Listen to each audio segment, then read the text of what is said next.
Cher Julien Damon, bonjour. Merci de nous recevoir. Dans le cadre de nos travaux sur les 80 ans de la sécurité sociale, et oui, cette année, nous fêtons le 80e anniversaire de la sécurité sociale, j'ai souhaité rencontrer Julien Damon, qui est professeur à HEC, professeur à Sciences Po, conseiller scientifique de l'EN3S et rédacteur de plein d'ouvrages et d'articles de fond sur le social en général, la protection sociale en particulier, avec ce qui c'est en soi que c'est tout à fait intéressant, une espèce de chevauchement sur les disciplines et les domaines. Ce n'est pas strictement la sécurité sociale, j'allais dire c'est une forme de désenclavement.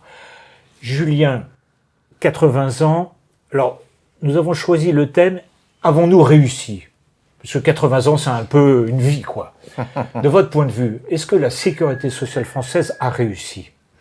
Eh bien, de mon point de vue, la réponse doit être rapide. C'est globalement oui, qui fait penser à un globalement positif, mais il faut nuancer. Avant de nuancer, quelques mots. On peut se pencher sur ce qu'avait dit Pierre Laroque, non pas en 1945, mais au début des années 80, puisqu'on lui posait à peu près la même question. Et il mettait en avant des progrès incontestables, je cherche à limiter.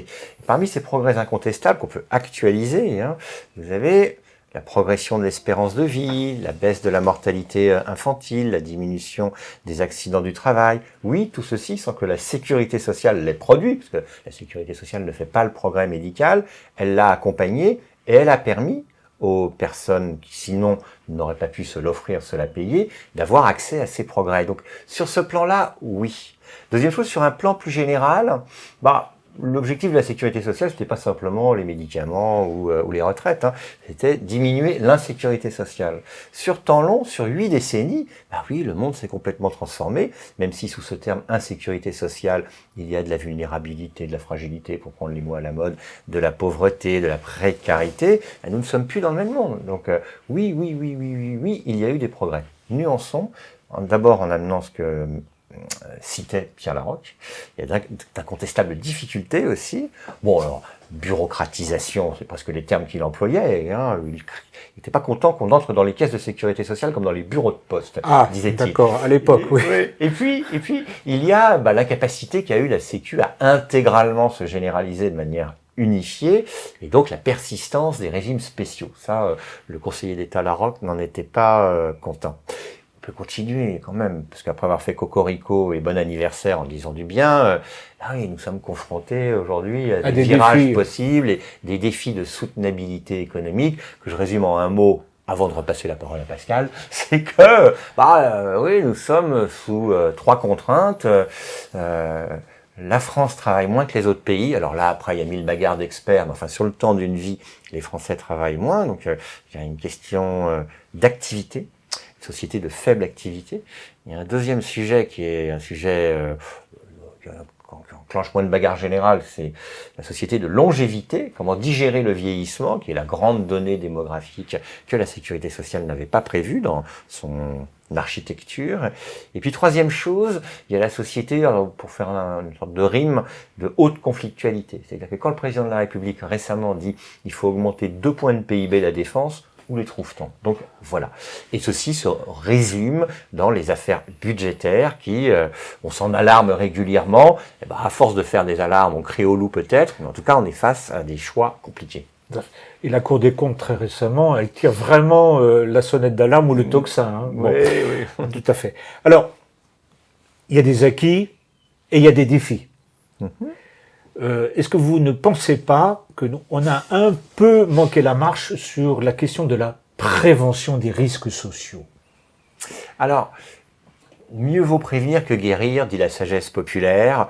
Les experts, après, se bagarrent quant à savoir ce que représentent les dépenses de prévention par rapport aux dépenses de réparation. Les malins expliquent que c'est très difficile à mesurer parce que dans une consultation médicale, quel est le temps consacré à la réparation, quel est le temps consacré à la prévention, et tout le monde entonne ce chant pour dire prévention, prévention, prévention. Ce qui est tout à fait exact, c'est que on a toujours à l'image ce qu'était le principe de la Sécu, qui est un principe de réparation, et que cette idée d'investissement dans les gens, certains mettent en avant la formule d'investissement social, qui est un vocabulaire bien joli, parce que tout ce qu'on qualifie de social est plutôt joliment perçu du côté sécurité sociale, c'est en effet un virage qui n'a pas été intégralement pris. Ceci dit, si ça n'a pas été intégralement pris, c'est parce que la prévention peut coûter très cher si véritablement on individualise et on permet à tout le monde d'avoir accès aux voies et moyens qui lui permettent de mieux s'insérer en général dans la vie sociale, de moins coûter lorsqu'il y a des crises. Mais pour répondre après ce long développement de façon simple, oui, c'est typiquement le type de virage qui n'a pas été imaginé, prévu, conçu dans l'épure de la sécurité sociale et auxquels nous sommes confrontés. Il y en a d'autres, il y a des trucs bien plus concrets, bien plus évidents. La dépendance des personnes âgées, c'est quelque chose qui n'était pas envisagé. Le niveau de pauvreté des enfants, c'est quelque chose aussi que l'on ne pouvait pas percevoir, même quand on investissait beaucoup dans la politique familiale. Si je parle d'État-providence, c'est-à-dire en fait une vision extrêmement large, à la fois de la réparation mais aussi de la prévention, le fait que la collectivité nationale, la puissance publique intervient dans tous les domaines qui touchent peu ou prou au concept de sécurité sociale. Est-ce que vous partagez en fait cette mutation sans que nous l'ayons pensée et organisée? C'est-à-dire qu'en fait, il y a une consommation de prestations sociales, elle est due très bien, il n'y a pas que la santé, mais est-ce qu'il n'y a pas la nécessité de désenclaver la façon dont on fabrique de la sécurité sociale aujourd'hui? Alors, il y a le débat politique autour de l'étatisation, il y a le débat avec les partenaires sociaux autour de l'étatisation. Soyons clairs, l'État a toujours été présent, mais il est vrai qu'il l'est toujours davantage. Réforme Juppé, fiscalisation du financement de la Sécu, CSG, réforme Juppé, loi de financement, etc. Enfin, tout le monde, à peu près, a déjà entendu parler de ça parmi les lecteurs d'espace social européen. Les Français n'y comprennent que dalle, c'est un autre sujet. Mais oui, c'est un sujet important, clair, oui. C'est que par rapport au projet de démocratie sociale d'emblée qui était prévu, on a des difficultés et les gens n'adhèrent plus au système. Mais sur l'État-providence, oui, je trouve que on aime bien la sémantique en France, on dit ça c'est de la sécurité sociale, ça c'est de l'aide sociale, l'ensemble fait de la protection sociale. État-providence, c'est pas un terme que nous apprécions parce que c'est plutôt dépréciatif, mais nous sommes, oui, avec un État-providence qui pose le problème, un de ces problèmes clés qui est celui de la responsabilité. Il y a l'adhésion, les gens ne comprennent pas grand-chose au système, et puis il y a un deuxième problème qui est celui de la responsabilité, c'est-à-dire que, oui, certains peuvent courir après les rendez-vous médicaux, d'autres peuvent truander avec les prestations. Un temps, oui, mais ça c'est un sujet, c'est-à-dire que il y a 20 ans, 30 ans, lorsqu'on faisait des anniversaires de la Sécu, on ne pouvait pas parler de fraude, c'était vu comme complètement ça n'existe secondaire. Pas, oui. La fraude des pauvres était une pauvre fraude, et puis c'était vu comme un sujet de flic. C'est un sujet absolument clé que de se préoccuper toujours davantage, on le fait un peu, on tente de le faire mieux, de ceux qui piquent dans la caisse, piquent dans le pot commun. Donc, vous ne rejetez pas l'idée que quelque part, il y a une mutation à assumer qui dépasse le strict champ de la sécurité sociale et qui fasse, quand on prend par exemple la branche famille que vous connaissez bien, en 1946, il n'y avait pas grand chose, il y avait les prestations familiales, un peu d'impôts, le quotient familial. Aujourd'hui, la branche famille, elle est au croisement de beaucoup de choses, ce qui exprime bien que cette mutation qui fait que il faut intégrer différents domaines, différentes questions, différentes dimensions à l'intervention sécurité sociale. Vous partagez ce constat ou... Voir ce que je pense, c'est que dans le sujet sécurité sociale, il y a un réflexe du côté EN3S que vous citez, du côté institution, et j'aime bien mettre un I majuscule à cela, et de voir ce qui est organiquement la sécurité sociale en France. La Sécu, pour les Français, c'est d'abord l'assurance maladie, la carte de Sécu, la carte vitale. Dans un sens organique, ça les Français ne voient pas très bien ce que c'est, ils n'ont pas forcément à le savoir. C'est désormais les 5 risques qui sont couverts de la sorte. Et plus largement, il y a les complémentaires, l'aide sociale, les dépenses de l'État même pour financer une partie de l'aide sociale. Tout ceci compose et recompose l'État-providence. Donc je trouve que c'est vrai que on est un peu chacun sur ses marques et sur son expertise, c'est alors que pour nos contemporains, tout ceci c'est un peu la même chose. Ouais. Est-ce que vous seriez par exemple ministre des Affaires sociales, on vous confie cet immense ministère. Oui, pour le 90e anniversaire de la Sécu, c'est pas quelque chose de formidable.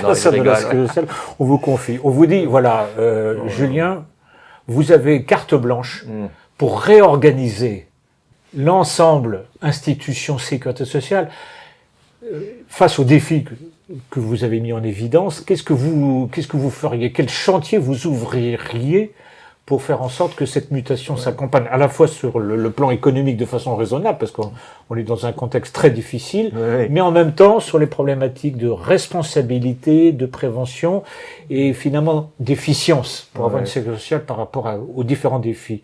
Je commencerai par le moins intéressant, c'est-à-dire la gestion, le moins intéressant pour le monde contemporain, mais intéressant pour ceux qui sont dans le modèle. Vous feriez quoi alors?